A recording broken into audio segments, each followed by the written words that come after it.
জমি মাফিয়াদের দাপট এবার এদের কুনজর এলাকার একটি পুকুরের দিকে। কৌশলে মাটি ফেলে ধীরে ধীরে পুকুর বোজানোর অভিযোগ। ছবিটা দুর্গাপুরের পরাণগঞ্জ এলাকার। বিজেপি নেতা অভিজিৎ দত্তর অভিযোগ, পুকুর বুঝিয়ে প্রমোটিং এর চেষ্টা চলছে নিউ টাউনশিপ থানার পরাণগঞ্জ এলাকায়।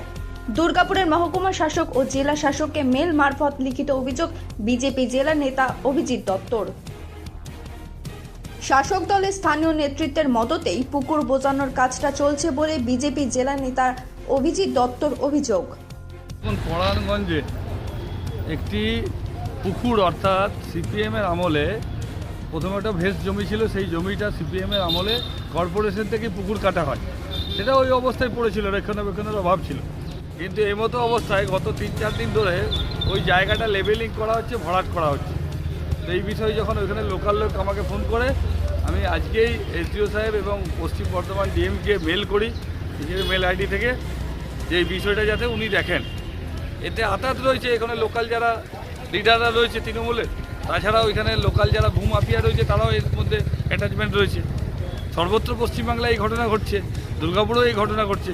যেহেতু সজ্ঞানে এসছে, আমরা একটা কমপ্লেন লঞ্চ করেছি, ভেরিফিকেশন করে দেখা ওটা আগামী দিনে পুকুর ছিল কি ছিল না। আমার কাছে যেটা খবর আছে, লোকাল লোকের মাধ্যমে আমি জানতে পেরেছি সিপিএমের আমলে ওইটা পুকুর কাটা হয়েছিল বেসল্যান্ডে, এবং সেটা ওই অবস্থায় পড়েছিল। কিন্তু এখন তো জমি জায়গা সব চুরি হচ্ছে, বিক্রি হচ্ছে, তো ভূমাফিয়াদের হাতে চলে যাচ্ছে। তাই কিভাবে দিনে দুপুরে মাটি ফেলে দিয়ে পুকুর বোজানোর চেষ্টা চলছে? বেআইনিভাবে পুকুর বোজানোর চেষ্টা হলে পুলিশ রং না দেখে ব্যবস্থা নেই। বিজেপি নাটক করছে, পাল্টা তোপ জেলা তৃণমূল সাধারণ সম্পাদক সুজিত মুখোপাধ্যায়ের।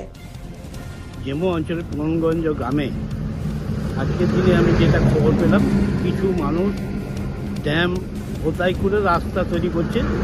বিরোধীদের এবং বিজেপিদের লাফালাফি করতে বারণ করছি, কারণ বাংলার মুখ্যমন্ত্রী মমতা বন্দ্যোপাধ্যায় যত বড়ই নেতা নেত্রী হোক, অন্যায় করলে পার পায় না। তার আমি পুলিশকে বলবো, উপযুক্ত তদন্ত করে সেই যেই হোক, যত বড়ই নেতা নেত্রী হোক, তার বিরুদ্ধে ব্যবস্থা নেওয়া যায়। দুর্গাপুর নগর নিগমের 25 নম্বর ওয়ার্ডের মধ্যে পরাণগঞ্জ এলাকা। লিখিত অভিযোগ মেলার পর এবার প্রশাসনিক তৎপরতা কতটা বাড়ে সেটাই দেখার বিষয়। দুর্গাপুর থেকে অনুরাধা সেনগুপ্তের রিপোর্ট, খাঁটি খবর।